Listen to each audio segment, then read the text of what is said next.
Assalamualaikum warahmatullahi wabarakatuh. Alhamdulillah. Wassalatu wassalamu ala rasulillah wa ala alihi wa sahbihi wa mawala. Seperti biasa, saya akan menjawab soalan-soalan yang diberikan kepada saya. Saudara Abdul, baca soalan. Assalamualaikum Ustaz. Waalaikumsalam warahmatullahi wabarakatuh. Saya pernah belajar ilmu agama dengan beberapa ustaz di Singapura. Saya bertanyakan mengapa tidak mengajar tauhid uluhiyah, rububiyah dan asma wa sifat. Mereka menjawab itu tauhid Wahabi yang akidahnya sesat. Sebab menyerupai akidah Nasrani, Trinity iaitu tauhid tiga serangkai. Mohon Ustaz jelaskan. Alhamdulillah. Sebenarnya tauhid uluhiyah, rububiyah, asma wa sifat ini bukan tauhid Wahabi. Sebab bukan Muhammad Abdul Wahab yang menyusun atau mengarang. Sebab Wahabi biasanya dinasabkan kepada Muhammad Abdul Wahab. Kalau kita teliti akidah Imam Syafi'i rahimahullah, saya ada menulis satu kitab kecil, akidah Imam Syafi'i. Saya jelaskan di situ. Yang mana Imam Syafi'i sendiri, cuma pada masa Imam Syafi'i, dia tidak disusun sebagai tiga serangkai tauhid uluhiyah, rububiyah, asma wa sifat.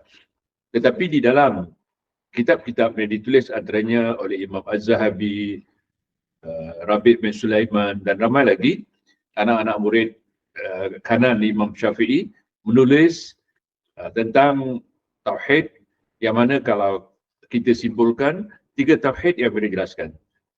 Iaitu tauhid uluhiyah, tauhid rububiyah dan tauhid asma wa sifat. InsyaAllah pada malam ni saya akan cuba jelaskan tauhid uluhiyah dulu. Mungkin akan disambung jawapan ini di program-program yang seterusnya. Kerana untuk menjelaskan tauhid uluhiyah, dia memerlukan masa. Saya akan cuba meringkaskan masa atau pendekkan masa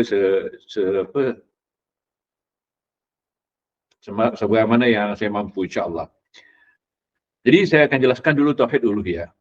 Tauhid uluhiyah dinamakan juga sebagai tauhid ibadah. Ulama-ulama usul, yakni usuluddin, ramai yang menjelaskan bahawa Allah zul uluhiyah wal ma'budiyah ala khalqihi ajma'in. Maksudnya Allah Subhanahu wa taala zul uluhiyah yang berhak mendapat sembahan. Wal ma'budiyah yang wajib dan berhak untuk diibadahi. Itu kalau dimaknakan ke dalam bahasa Melayu. Saya ulang lagi sekali. Allah zul uluhiyah wal ma'budiyah ala khalqihi ajma'in. Ini disuarakan oleh ulama usuluddin. Kemudian sebagaimana sumya tauhid al-ibadah, al-muradu tauhidullah fi af'al wal ibad zahiran wa batinan. Dinamakan tauhid al-ibadah, dimaksudkan adalah tauhid, mentauhidkan Allah dalam segala perbuatan dan ibadah zahiran wa batinan. Zahiran seperti puasa, zakat, haji. Jadi kita lakukan yang zahir ini untuk mentauhidkan Allah. Yang batin adalah akidah yang tersembunyi di dalam hati orang-orang yang beriman. Jadi kalimat tauhid, kalau kita lihat dalam kitab-kitab usul din ataupun dalam Al-Quran, dalam hadis, yang dimasukkan kalimat tauhid adalah kalimat la ilaha illallah. Kalimat tauhid dinamakan juga kalimat ikhlas. Dinamakan juga oleh surah Al-Hadis sebagai qaulus sabit. Ini saya jelaskan bagaimana boleh dinamakan qaulus sabit. Kita semua wajib kenal tiga tauhid ni. Yang dikatakan tauhid uluhiyah, rububiyah, asma wa sifat. Kita katakan ini tauhid. Adapun Trinity yang diakidai oleh orang-orang Kristian itu syirik. Itu tauhid berbeza, jauh bezanya. Sebab apa? Dia menyembah tiga Tuhan. Pertama Allah SWT, kedua Isa, ketiga Maryam. Jadi ini jelas Tuhan kita satu. Qul huwallahu ahad, katakanlah Allah itu satu, ahad. Tapi mereka menjadikan syarikat bagi Allah, yakni syirik. Jadi kita tak boleh katakan bahawa tauhid uluhiyah, rububiyah, asma' wa sifat sama seperti kepercayaan Trinity dalam agama Kristian. Jauh, terlalu jauh. Kalau nak samakan, ini tak tahu apa itu tauhid dan apa itu tauhid. Jadi kalimat itu tauhid, la ilaha. La ilaha illallah. Itu kalimat tauhid, kalimat ikhlas ataupun qaulus sabit. Kalimah ini dua rukunnya. Pertama, menafi. Kedua, mengisbat. Maka qaulus sabit tadi, kerana setelah kita mengisbatkan bahawa tiada Tuhan yang wajib disembah kecuali Allah, maka dikatakan kalimah ini qaulus sabit. Jadi, la ilaha, la harfun nafs. La ilaha menafikan semua Tuhan. Tak kira Tuhan selain Allah yang disembah oleh orang-orang yang dikatakan Yahudi, Nasrani, Majusi dan agama-agama yang ada di permukaan bumi ini. Jadi kita nafikan semua Tuhan tu. Rukunnya pertama nafyun, menafikan. Ya ini la ilaha. La menafikan ilaha segala Tuhan. Segala yang disembah. Sebab ilah di sini bermaksud makbud. Ilah ma'bud. Ma'bud yang wajib disembah. Jadi kita menafikan semua yang wajib disembah dan mengisbatkan illallah. Mengisbatkan illallah. Maka kalau kita katakan la ilaha illallah, tak secara langsung kita menafikan semua Tuhan yang ada. Illallah. Jadi kalau tauhid Trinity yang ada, keyakinan Trinity yang ada pada orang Kristian, itu bukan tauhid. Sebab dia menyekutukan Allah. Tauhid adalah mengesahkan Allah. Tidak menyekutukan Allah dengan apapun. Sebab Allah Subhanahu Wa Taala, Rasulullah SAW mengatakan wala tusyriku bihi syai'a. Wala tusyriku bihi syai'a, ya ini jangan disekutukan dengan apapun yang paling kecil di permukaan bumi ini. Ataupun makhluknya yang tak nampak tapi ada, disekutukan dengan makhluk yang sekecil itu juga tidak boleh. Jadi itu tauhid. Jadi rukun tauhid, ingat ya, dua. Pertama menafikan semua Tuhan. Semua ilah. Selain kita isbatkan, setelah menafikan kita isbatkan hanya satu Tuhan, yakni Allah. Makanya orang yang nak masuk Islam tidak akan diterima Islamnya, tidak sah Islamnya kecuali melafazkan kalimah ni. La ilaha illallah dan disambung Muhammadar Rasulullah. Jadi ikhwan, tauhid uluhiyah dinamakan juga tauhid ibadah kerana ibadah pengertiannya luas. Di antara maksud ibadah di sini, pengertian ibadah adalah doa, seruan. Sehingga di dalam hadis, ad-du'a'u huwal ibadah. Ad-du'a'u huwal ibadah. Boleh katakan seruan itu, kalau kita maknakan kepada ad-du'a, maka itu bermakna ibadah. Makanya kita dilarang berdoa kepada selain Allah. Ya, kerana ia misalan, Ya Allah, ini seruan. Ya harfun nida. Ya dalam bahasa Melayu, wahai. Kalau gunakan wahai, bermakna seruan. Jadi, kalau kita katakan, Ya Allah, maka seruan kita betul. Atau Ya Rabbi, Ya Rabbana, seruan kita betul. Tetapi berapa ramai orang yang tidak kenal tauhid uluhiyah menyebutkan ibadahnya antaranya melalui qaulun, perkataan. Kita katakan tadi, tauhid adalah mentauhidkan Allah di segi af'al, perbuatan, termasuk dalam perbuatan adalah ucapan. Zahiran wa batinan. Zahiran, apa yang dilahirkan. Sama ada berbentuk perbuatan atau berbentuk perkataan. Yang kedua, berbentuk batinan. Sebab zahiran wa batinan. Batinan adalah yang ada di dalam hati, yang tersembunyi hanya Allah Subhanahu Wa Taala yang tahu. Kita katakan ya, apakah pembatal tauhid uluhiyah? Saya akan katakan kepada antum bahawa malam ni saya hanya akan memperkatakan tentang tauhid uluhiyah dulu. Sebab saya rasa tauhid uluhiyah banyak perkara yang perlu kita bincang yang dikaitkan dengan tauhid uluhiyah. Lihat, kalau kita lihat di dalam Al-Quran, di dalam hadis, tauhid rububiyah, semua orang percaya. Tidak kira asalkan manusia. Apa arti tauhid rububiyah? Saya ambil sedikit. Tauhid rububiyah, Rabb bermaksud di sini Khalik. Khalik pencipta. Jadi tauhid rububiyah, kita meyakini hanya Tuhan, hanya Allah, hanya satu Tuhan. Kalau dikatakan tauhid, hanya satu Tuhan yang mencipta segala-galanya. Segala-galanya. Yang nampak, yang tak nampak, di alam ghaib, di alam nyata. Tauhid ini, sebagaimana dijelaskan oleh Imam Syafi'i nanti dalam Tauhid Rububiyah, yang mana Rabi' bin Sulaiman menyalin daripada Imam Syafi'i rahimullah, nanti rujukan saya bawah. Kata Imam Syafi'i, Tauhid Rububiyah ni semua orang tidak mengingkarinya. Kerana Allah Subhanahu Wa Taala firman, "Wala in sa'altuhum man khalaqas samawati wal ard la yaquluna Allah."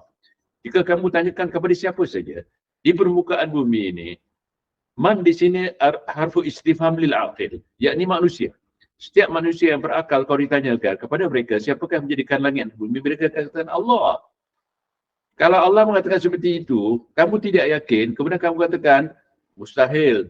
Orang-orang dikatakan orang kafir, apa bentuk kafirnya? Yahudi, Nasrani, Majusi percaya dengan tauhid. Ya, satu tauhid saja dia percaya, yakni tauhid rububiyah. Tetapi dia tak percaya dengan tauhid uluhiyah. Sebab tauhid uluhiyah mengisahkan hanya menyembah Allah SWT. Sebab la ilaha, tiada Tuhan yang wajib disembah. Tiada, sebab makhluk artinya yang wajib disembah. La ilaha bermaksud tiada Tuhan yang wajib disembah. Diisbatkan illallah. Tetapi bagi orang yang tidak mempunyai akidah uluhiyah, dia menyembah macam-macam. Saya akan katakan, begitu juga orang Islam yang tidak faham tentang tauhid uluhiyah, dia sama seperti orang-orang jahiliyah dulu. Kita buktikan. Dan dengan pembuktian ini, mudah-mudahan orang yang melihat dan memahami akan meninggalkan syirik-syirik yang membatalkan tauhid uluhiyah. Jadi pembatalan tauhid uluhiyah itu banyak. Sebahagiannya, misalnya, kita boleh lihat di dalam perbuatan orang-orang yang mengaku orang Islam, mengaku sebagai orang Islam, tetapi dia masih bertawassul, berperantara dengan perantaraan yang tidak diizinkan oleh Allah Subhanahu Wa Taala. Itu lihat dalil-dalilnya, ya, tawassul ni kadang-kadang diiringkan tawassul wal wasilah. Kalau kita berwasilah, berperantara, kita boleh berperantara. Tetapi tawassul wasilah ini ada yang syar'i, ada yang bid'i. Kalau kita bertawassul dengan cara syar'i, maka ibadah uluhiyah kita tidak batal. Tapi kalau kita bertawassul atau berwasilah dengan bid'i, maka tauhid kita batal. Misalnya, ada orang meminta kepada orang mati. Bertawassul kepada orang mati. Ya, tak kiralah siapa orangnya, sama ada dengan Nabi Muhammad. Ya, kadang-kadang tawassul ini dikaitkan juga dengan syafaat. Meminta syafaat, bertawassul supaya mendapat syafaat besok di hari kiamat. Tapi kalau bertawassul yang syar'i, bertawassul dengan cara yang betul, maka akidah kita tak batal. Misalnya, kita bertawassul dengan syar'i, antaranya di dalam hadis Bukhari, tawassul dengan amal kita, berperantara dengan amal kita. Di dalam hadis Bukhari, ada 3 orang berjalan. Tiba-tiba hujan, maka dia masuk ke gua di bawah bukit ataupun di bawah gunung. Tiba-tiba batu besar menutup pintu gua tersebut. Mereka tidak kuat untuk menolaknya kerana terlalu besar. Maka mereka berpakat supaya bertawassul dengan amal. Seorang bertawassul dengan amal solehnya. Amal soleh yakni birrul walidain. Dia berbuat baik kepada mak bapaknya. Dia mengadu kepada Allah, ya Allah, aku bila ada masa sentiasa melayani, maksudnya melayani kedua ibu bapaku. Aku memerahkan susu untuknya. Satu masa aku terlewat, maka aku peras susu seperti biasa dan aku lihat dia, ibu bapanya sudah tidur. Maka ditunggu, walaupun anaknya menangis, kelaparan meminta susu, tapi tetap setiap kali dia memeras susu untuk mak dan bapaknya dulu. Setelah mak bapaknya minum, sudah puas, maka diberikan kepada anak-anaknya. Jadi dia mengadu kepada Allah. Kalau amalan ni amal soleh, dia minta supaya dia dapat tengok langit. Maka Allah ganjakkan. Kita lihat, dia bertawassul dengan Allah dengan amal solehnya apa dia? Birrul walidain. Membuat baik, berlaku baik kepada mak bapaknya.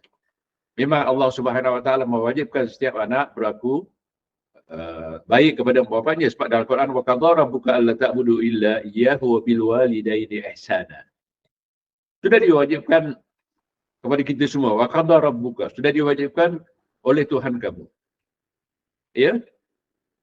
Wa qadara rabbuka alla ta'budu illa iyyahu. Kamu tidak disembah, ini tauhid uluhiyah, masih tauhid uluhiyah. Wa bil walidaini ihsana, dan terhadap dua mak bapak berlaku ihsan. Imma yablughanna 'indaka al-kibara ahaduhuma aw kilahuma fala takul lahumā uff. Dan apabila keduanya besar atau tua,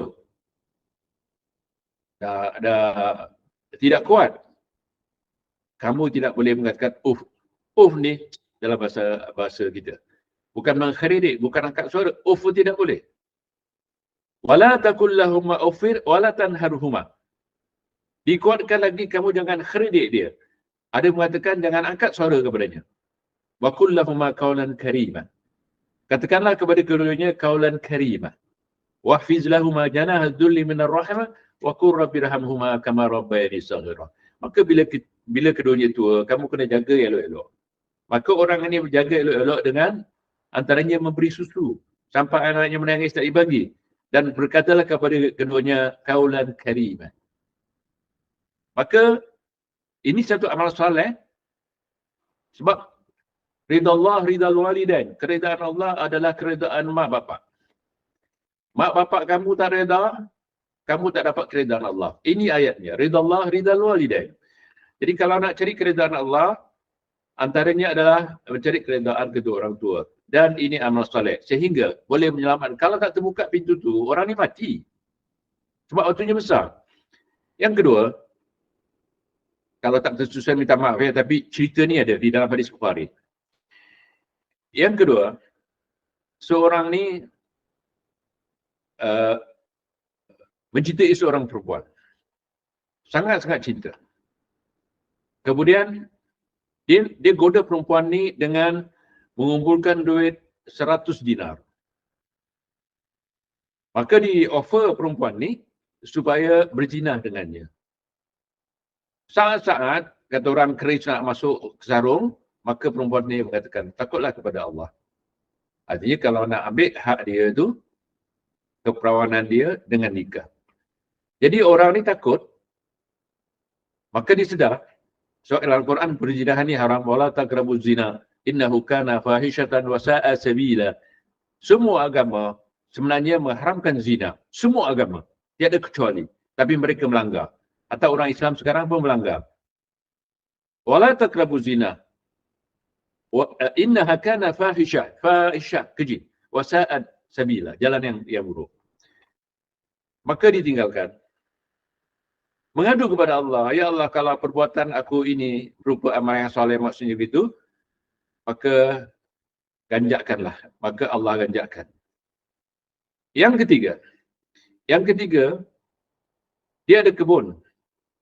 Ya, maka diupah seorang bekerja di kebunnya. Tetapi saat, saya ringkaskan cerita, saat orang tu meminta gajinya, maka tidak diberi. Tetapi gaji ini disimpan, ya, kemudian diteruskan pertanian ni sehingga dapat beli beberapa ekor ternakan seperti lembu. Satu masa, orang yang bekerja ni datang meminta gajinya. Tuannya tadi, dia mengatakan ambillah kebun ni dengan binatang-binatang di dalamnya. Orang ni mengatakan kau jangan main-main. Jadi orang ni mengatakan tidak, ini hak kau. Pasal gajinya dulu, bila tak diambil, dilaburkan sehingga dapat membeli kebun, beberapa ekor binatang dan sebagainya. Maka dia mengadu dengan Allah. Kalau ini merupakan amal soleh, suruh Allah, dia minta Allah buka. Dia terus terbuka sehingga dia balik. Jadi tawassul ni dia katakan tawassul yang syar'i. Tawassul ni meminta pertolongan antaranya. Sebab tawassul berperintah pertolongan kepada Allah. Melalui wasilah, melalui perantaraan. Jadi kita juga boleh bertawassul dengan manusia. Meminta pertolongan dikatakan isti'anah. Isti'anah meminta pertolongan melalui manusia. Ada yang syirik, ada yang tidak syirik. Meminta pertolongan kepada manusia sudah mati, itu tidak boleh. Sebab innaka la tusmi'ul mautah. Di antara makna cara zahir, engkau tidak boleh menjadikan orang mati itu mendengar. Kemudian dalam hadis yang sahih, idza mata al-insanu inqata'a amalahu kullu illa min salas. Mati ada anak Adam, putus semua hubungan dengan dunia. Illa min salas, kecuali 3. Apa dia? Amalun jariyah, amal jariyah. Al-ilmu yuntafa'u bi, ilmu yang manfaat. Waladun salihun yad'u lahu. Anak yang soleh yang mendoakan mak bapaknya. Itu yang panjang. Adapun bertawassul, beristi'anah, beristighasah kepada orang-orang yang sudah mati, ini adalah perbuatan yang dimulakan oleh kaum Nabi Nuh. La ta'uzza mana tadi semua ada orang-orang saleh bila mati, kerana orang saleh ini baik, ia membantu masyarakatnya, bila mati apa dibikin? Didatangi kuburnya, diziarahi, kemudian berzikir di kuburnya. Kemudian takut lupa, supaya senang orang kampungnya, tak payah pergi kubur, maka dibuatnya patung. Ada mengatakan dibuatnya gambar. Orang kemudian jahil, maka patung ini disembah.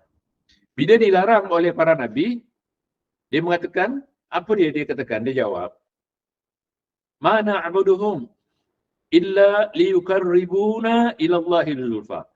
Mereka mengatakan, kami tak sembah dia. Kami hanya bertawassul, berwasilah untuk mendekatkan diri kami kepada Allah.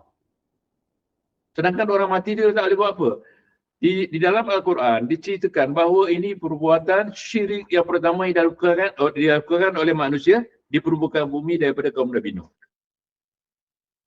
Jadi kalau ada orang mengatakan, Ustaz, kalau gitu kita tak boleh bertawassul, minta tolong kepada makhluk, boleh?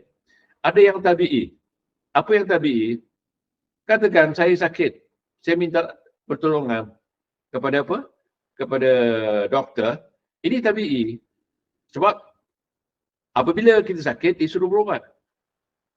Jadi bertawassul dengan doktor untuk dapat penyembuhan, minta kepada Allah SWT, sebab Al-Quran mengatakan, idza maridtu wa huwa yashfini.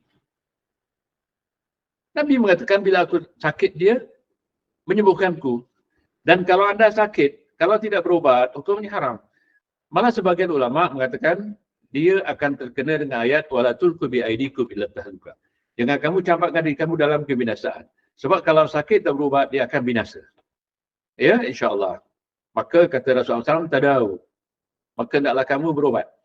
Likulli da'in dawa. Setiap penyakit ada ubatnya. Cuma mungkin belum terasi, maka ubat itu tak kena pada kita. Jadi syafaat. Begitu juga syafaat.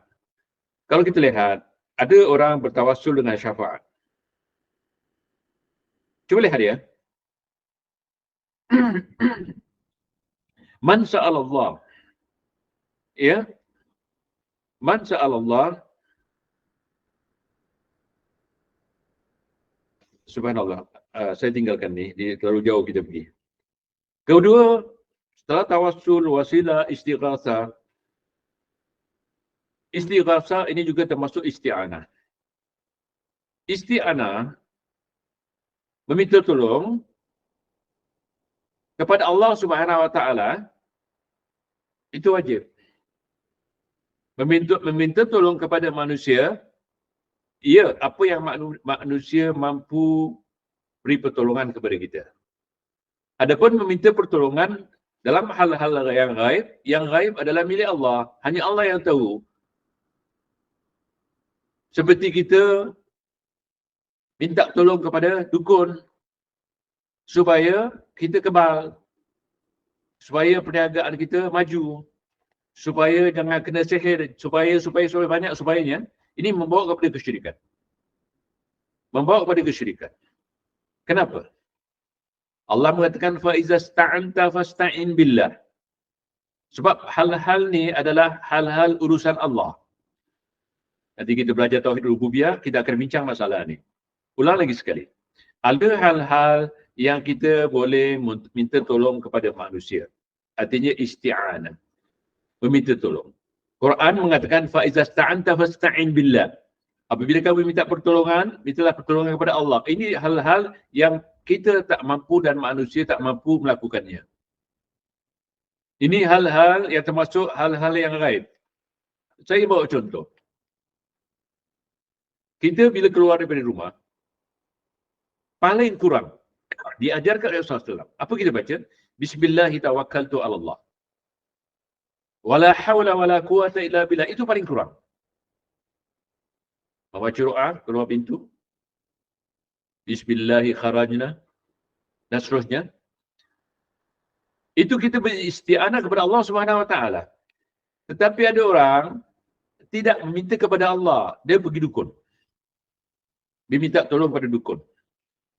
Ikhwan, dia minta tolong kepada dukun.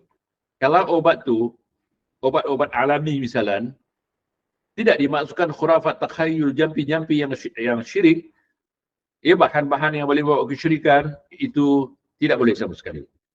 Contohnya, saya pernah jumpa satu orang, tiba-tiba dia ikut kuliah saya. Dia punya tangkal kat tangannya, akiknya, kat lehernya, mukanya memang tidak ceria mukanya. Kerana dia bekerja di satu tempat, kononnya, ini cerita benar, Allah jadi saksi. Kononnya, tempat dia bekerja itu, sudah ditanam 40 ekor kepala babi. Jadi, siapa ada ilmu kebal, kat situ akan hilang kebalnya. Memang kat situ, kerjanya agak bahaya. Jadi, dia pergi dukun, dia beli ni semua. Beribu dia habis. Jadi, dia minta tolong supaya dapat keselamatan di tempat kerjanya. Dengan siapa? Dengan dukun. Lihat dalam hadis yang sahih. Man ata arrafan fasa'ala anhu an syai' fasadat faqad kafara bima unzila ala Muhammad sallallahu alaihi wasallam. Hadis sahih, ikhwan. Siapa yang pergi arraf, kahin. Arraf di sini adalah dukun. Pawang, bomo, paranormal. Jadi siapa yang pergi minta tolong, isti'anah, istighatsah, sedangkan hal-hal yang gaib yang seperti saya katakan tadi, tolak bala dan sebagainya, adalah kerja Allah, hak Allah, yang manusia tidak mampu. Mungkin dukun tu sendiri, kalau datang bala dia pun tak boleh tolak. Kalau minta kepada, dikatakan dukun, isti'anah, istighatsah kepadanya, maka ini syirik. Sebab hadis tadi, ada 3 hadis yang saya bacakan satu persatu. Siapa mendatangi dukun, pawang, bomoh, arraf, kahin, dalam bahasa Arab. Kemudian dia bertanya sesuatu, dia percaya, maka dia sudah kafir terhadap apa yang diturunkan kepada Nabi Muhammad. Kafir di sini syirik.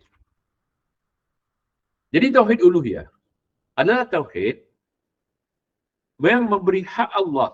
Sebagaimana tadi saya katakan, zul uluhiyah wal ma'budiyah. Yakni Tuhan yang memiliki penyembahan, yakni kita hanya sembah dia dan ibadah kepada dia, sedangkan meminta tolong kepada Allah adalah ibadah.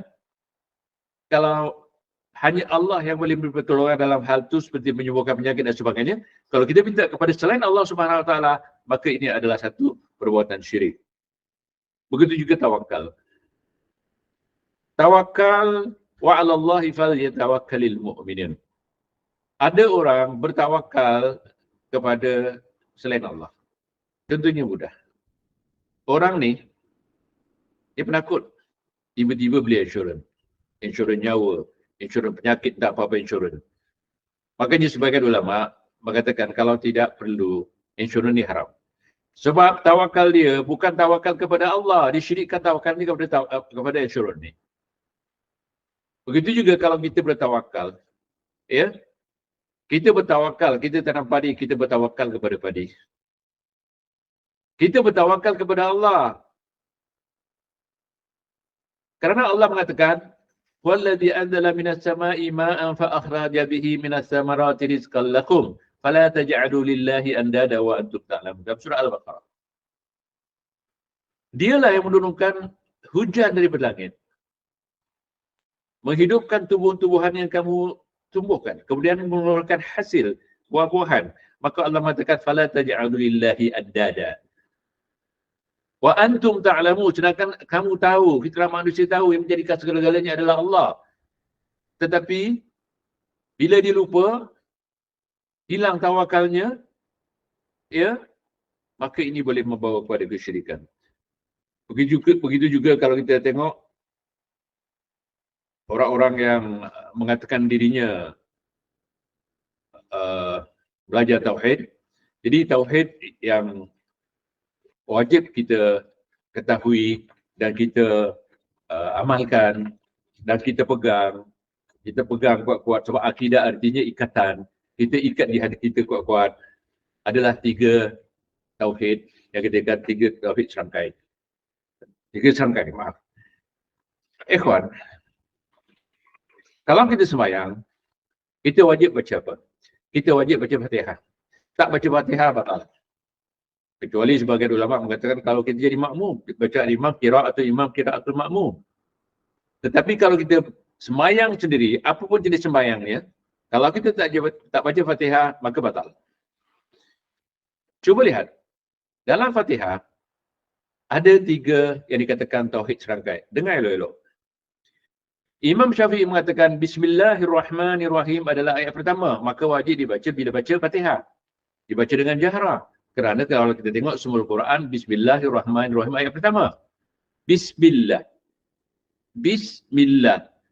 Maksudnya Bismillah. Dengan nama Allah. Bismillah. Apa nama Allah di sini? Ar-Rahman Ar-Rahim. Jadi namanya berupa sifatnya. Ar-Rahman Ar-Rahim. Kalau kita katakan Allah tu sifatnya Ar-Rahman Ar-Rahim, boleh tak kita menyamakan sifat Allah dengan sifat makhluk? Kalau kita menyamakan, bermakna kita tak ada tauhid asma wa sifat. Asma nama Allah, namanya adalah sifat Allah. Imam Syafi'i rahimahullah melalui Rabi' bin Sulaiman, apa katanya? Nusabbitu hadhihi sifat. Hendaklah kita sabitkan sifat ini biduni takwil. Jangan ditakwil. Biduni takyif. Jangan ditanya. Biduni taswir. Jangan diserupakan. Biduni tafsir. Jangan dimisalkan. Lihat sendiri ya. Akidah ini diajarkan oleh Imam Syafi'i kepada anak muridnya. Di antara anak murid kami, Rabi' bin Sulaiman, saya ada menulis salinan-salinan ni tentang sifat Allah, tentang keberadaan Allah, tentang af'alullah, tauhid uluhiyah, rububiyah, asma wa sifat. Jadi awal-awal kita mengenal sifat Allah. Apa sifat Allah? Dengan namanya sekali. Ar-Rahman Ar-Rahim. Pengasih dan penyayang. Kemudian kita baca Alhamdulillah.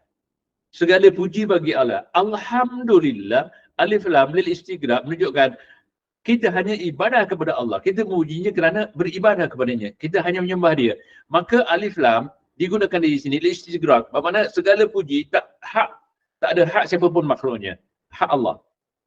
Alhamdulillah. Makanya digunakan alhamdulillah bukan asyukrulillah. Kerana alhamdulillah khusus. Khas. Alhamdulillah. Alif lam lil istighraq bermakna tidak ada pujian kecuali untuk Allah. Rabbul alamin. Rabbul alamin. Alhamdulillah rabbil alamin. Rabb kalau dalam bahasa Arab Muradifuhu al-khaliq. Sinonimnya khaliq, yakni pencipta. Jadi tauhid uluhiyah, tauhid rububiyah adalah tauhid pencipta. Sebagaimana Imam Syafi'i mengatakan, nanti saya akan nukil perkataan ini. Kata Imam Syafi'i, tauhid rububiyah ini dikongsi dengan sebagian makhluk. Imam Syafi'i membawa ayat apa? Wala in sa'altahum man khalaqas samawati wal ard la yaquluna Allah.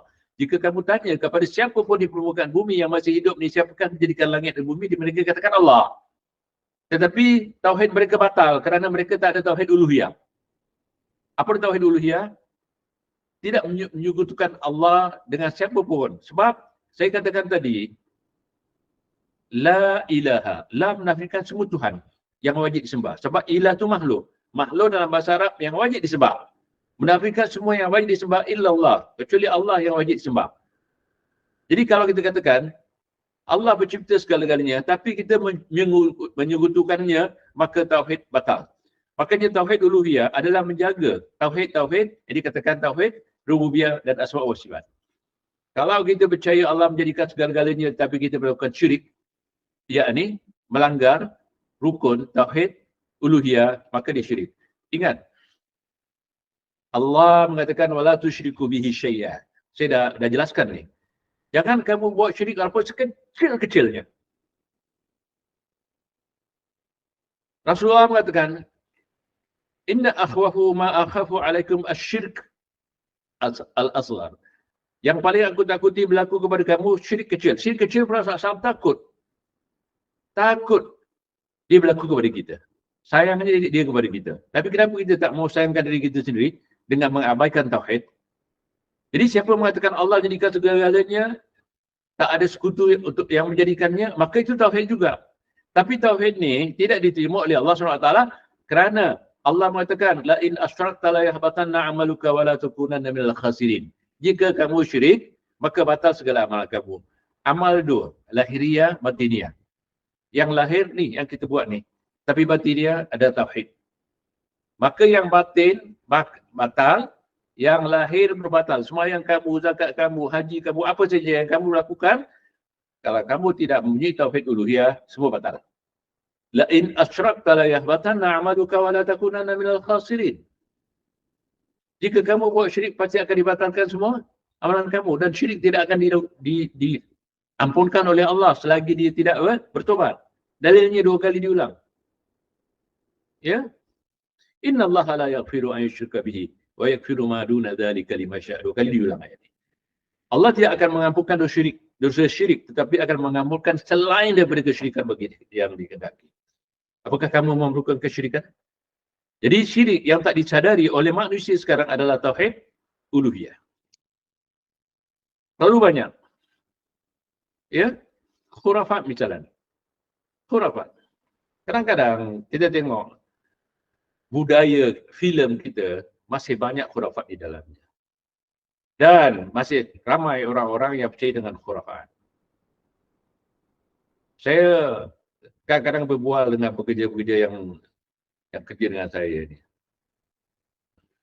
Yang ramai ni dari seberang, khurafatnya subhanallah. Apa contohnya? Apa contohnya? Ini budaya ni ada di mana-mana. Contohnya, dia sedang makan, kawannya datang, angkat kanan. Rupanya bukan orang Malaysia saja bercakap, bukan orang Singapura saja bercakap, bukan orang Brunei. Saudara-saudara kita daripada hidup bersama. Langkah kanan. Murah rezeki kamu. Seolah-olah datang dia sedang makan, itulah yang datang rezeki. Ini salah. Ini khurafat. Ya? Kalau cerita pasal khurafat, beri saya satu waktu untuk cerita cara mendalam khurafat ni. Jadi, ikhwan, tauhid uluhiyah adalah tauhid menjaga akidah kita dengan Allah SWT supaya jangan melakukan kesyirikan. Ya, syirik-syirik di dalam masyarakat kita ni, subhanallah, terlalu banyak. Terlalu banyak. Satu misal ya, saya ada tanam pisang merah. Pisang apa dipanggil? Yang merah. Di sini tak merah. Ada jiran-jiran saya ni, bila saya cerita, saya ada, dia tanya, pisang-pisang apa ditanam? Saya cakap macam pisang, di antaranya pisang merah. Tak boleh. Cerita khurafatnya macam-macam. Dulu semasa di Singapura, bapak saya pun tanam pisang. Pisang ni diorang larang. Ceritanya khurafat dia.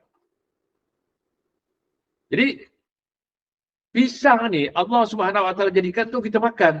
Kan baik. Tapi mereka mengatakan pisang merah ni tak boleh. Kenapa? Ceritanya macam-macam. Cerita-cerita khurafat, masalah tu Pontianak. Ada cerita, pisang ni tidak merah.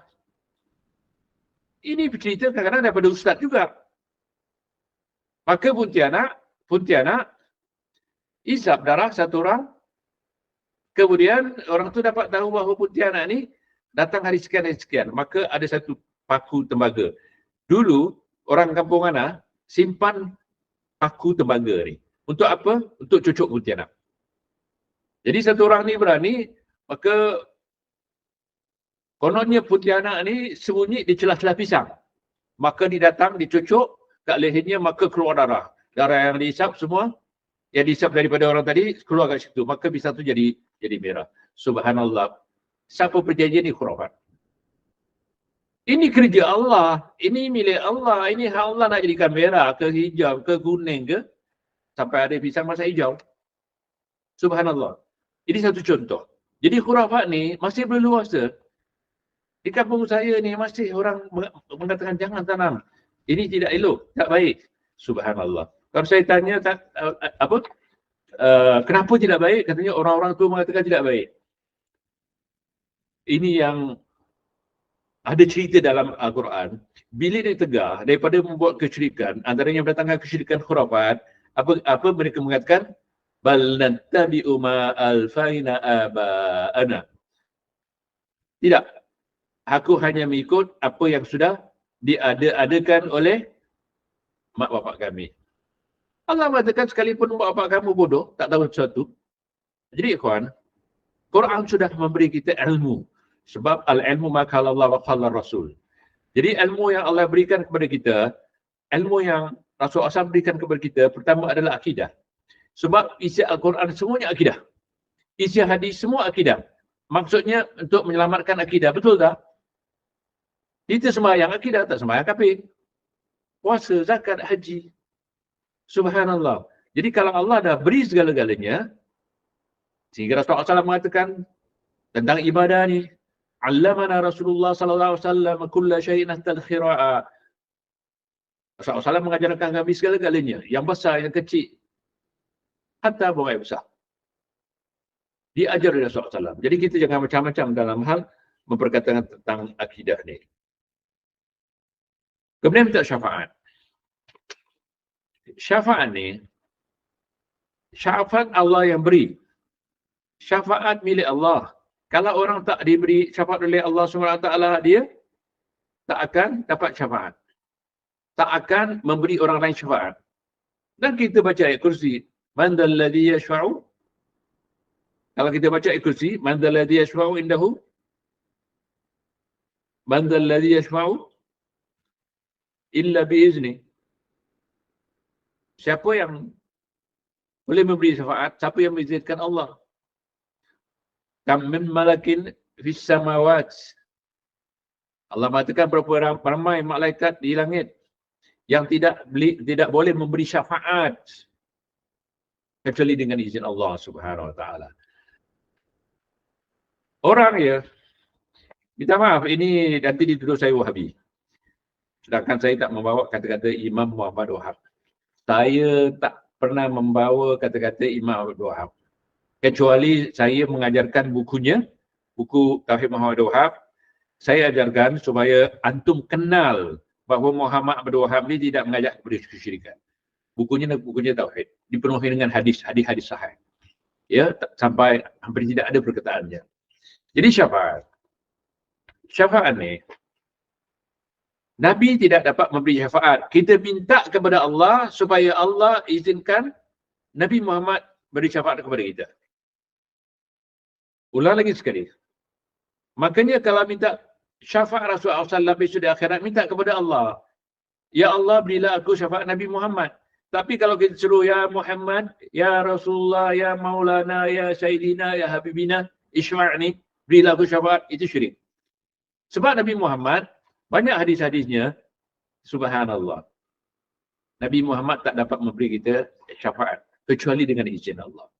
Jadi mintalah syafaat kepada Allah SWT supaya kita diselamatkan, sebab syafaat ini berupa keselamatan ya. Pertolongan Allah besok di akhirat. Jadi ikhwan, saya rasa sampai di sini dulu. Kalau bab uluhiyah ini sebenarnya panjang. Saya catat banyak tapi saya tak sempat nak jelaskan kepada antum. Jadi saya rasa sampai di sini dulu. Kalau ada soalan tentang ini boleh diajukan kepada Saudara Abdul, sebab saya dah tulis di sini jawapan-jawapan yang tak sempat saya nak jelaskan keseluruhan, insya-Allah. Jadi mudah-mudahan Allah Subhanahu Wa Taala memberi kita hidayah, ia menjaga akidah kita, dan akidah kita tidak akan selamat kecuali kembali kepada Quran dan hadis. Sebab Rasulullah mengatakan taraktu fikum amrayn ma in tamassaktum bihima falan tadillu abadan. Aku tinggalkan kamu dua perkara ini. Lan tadillu. Lan yakni sama sekali tidak kasar. Selagi berpegang kepada keduanya untuk selama-lamanya. Tapi berpegang saja tanpa dipelajari, itu kena belajar ilmu hadis, ulumul hadis, mustalah hadis, ilmu sanad dan sebagainya. Dan bagi orang yang tak mampu belajar, banyaklah mendengar. Makanya saya harap ustaz-ustaz yang menyampaikan ilmu ni membawa hadis yang sahih. Kalau boleh dibawa sanadnya, rawinya. Sebab tak semua orang mampu untuk menilai hadis. Sehingga sekarang tersebar hadis-hadis yang Rasulullah SAW sudah jelaskan, saya kunu fi hadhil ummah dajjaluna kadzabuna. Ya'tuna bi haditsin lam tasma'u antum wala aba'ukum. Ini perkataan Rasulullah SAW. Sadiqul masduq. Wa ma yantiqu 'anil hawa in huwa illa wahyun yuha. Orang yang sangat dipercayai oleh semua manusia yang beriman. Allah, malaikat sangat percaya kepada Nabi Muhammad SAW sehingga dipilih menjadi Nabi yang terakhir penutup yang tugasnya begitu berat. Dia tidak pernah bercakap ikut hawa nafsunya. Yang dikatakan adalah wahyu yang diwahyukan. Jadi kalau Rasulullah SAW mengatakan, kamu tidak akan sesat buat selama-lamanya, dia berpegang kepada keduanya, makanya kedua ayat ni, hendaklah ulama sampaikan, jangan cerita yang hayal-hayal ni, cerita yang sedih-sedih, cerita yang kelakar-kelakar. Berilah hadis-hadis yang diperlukan oleh manusia yang berkatakan dia seorang yang ingin beriman, menjaga akidahnya. Lihat, saya bacakan hadis tadi. Sayakunu bihadil humma dajjaluna kadzabuna ya'tunakum bihaditsin lam tasma'u antum wala aba'ukum. Akan berlaku di kalangan kamu hari ini, sebab dimasukkan dalam akhir zaman, Dajjal. Apa sebenarnya? Pembohong. Di hadis Bukhari, Dajjaluna ya'tunakum bibid'in. Di dalam Bukhari, Dajjal ni akan datang membawa bid'ah-bid'ah. Bid'ah ni masalah agama. Siapa yang bawa bid'ah ni? Ahli bid'ah. Kenapa dia jadi ahli bid'ah? Dia tak bawa Quran, tak bawa hadis. Dia bawa kata-kata, kalau Quran dan hadis pun, hadis palsu dipakai. Memakai hadis palsu, satu daripada perbuatan bid'ah yang paling keji. Sebab Rasulullah SAW tak cakap, dia mengatakan, subhanallah. Hadis palsu tidak boleh kita pakai sama sekali. Hadis mungkar, hadis la assalahu, mereka kedepankan, dan hadis-hadis yang sahih. Kenapa hadis-hadis palsu ini mereka cipta sesuai dengan perbuatan mereka, sesuai dengan apa yang mereka sudah kerjakan. Jadi alhamdulillah, kalau kita kembali kepada manhaj salaf, yakni manhajnya Rasulullah, manhajnya para sahabat tabi'in, yang kita disuruh ittiba kepada mereka, kita akan selamat. Sebab itu jaminan dari Allah dan Rasulnya. Jadi ikhwan, tauhid yang dikatakan tauhid uluhiyah, rububiyah, asma wa sifat, ini bukan tauhid Wahabi. Imam Syafi'i sudah menjelaskan tentang tauhid ini. Saya akan jelaskan di sambungan soal ini nanti. 4 mazhab sudah menjelaskan, cuma tidak dinamakan seperti sekarang. Dulu rukun Islam, rukun iman tidak disusun sampai 5 sampai 6. Ya, ini disiplin ilmu namanya. Jadi begitu juga tauhid uluhiyah, rububiyah, asma wa sifat sudah ada dalam Quran. Ya, seperti tadi saya katakan, Alhamdulillahirabbil alamin, Ar-Rahmanir Rahim, Maliki Yaumiddin, Iyyaka na'budu. Iyyaka na'budu, hanya Engkau yang aku sembah. Ini tauhid uluhiyah. Wa iyyaka nasta'in, dan hanya Engkau tempat aku minta. Ini tauhid uluhiyah. Tauhid asma wa sifat, bismillahirrahmanirrahim. Ya, alhamdulillahirabbil alamin, Rabb, tauhid rububiyah.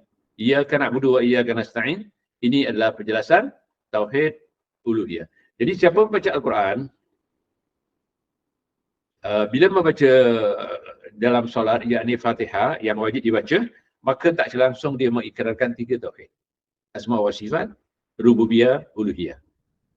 Buktinya, insya-Allah penjelasan akan datang. Saya akan bawa ayat Al-Fatihah 7 Sabul Masani ini yang di dalamnya, dan siapa yang sembahyang 5 waktu, dia akan mengikrarkan paling kurang 17 kali tentang 3 tauhid ni. Ya, jadi tauhid ni bukan Muhammad Abdul Wahab. Sebelum Muhammad Abdul Wahab sudah ada tauhidnya. Macam mana dikaitkan dengan Muhammad Abdul Wahab? Saya dituduh Wahabi. Saya pernah mengatakan, berkata Muhammad Abdul Wahab, berkata Muhammad Abdul Wahab pernah. Saya katakan berkata Syafi'i, Maliki, ulama-ulama salaf, itu tetap dikatakan Wahabi. Subhanallah. Ingat, siapa yang menuduh saya Wahabi besok depan Allah? Kita berdepan Allah. Kita akan berdepan dengan Allah. Ya? Lihat, siapa memfitnahkan, innal ladzina fatanul mu'minina wal mu'minati thumma lam yatubu falahum 'adzabun jahannam wa lahum 'adzabul hariq. Orang yang memfitnahkan orang beriman, innal ladzina fatanul mu'minina thumma lam yatubu, kemudian dia tak bertobat. Saya difitnahkan sebagai Wahabi. Saya bukan Wahabi, saya Salafi. Saya difitnahkan, orang yang fitnahkan saya, kalau tidak bertobat, falahum 'adzabun jahannam wa lahum 'adzabul hariq. Kalau saya sentiasa berkata Muhammad Wahab, berkata Syekh Muhammad Wahab, kalau saya sentiasa berkata seperti itu, ya saya Wahabi. Tapi saya tidak pernah mengatakan, berkata Muhammad Wahab, berkata Wahab. Kamu dengar, video saya banyak.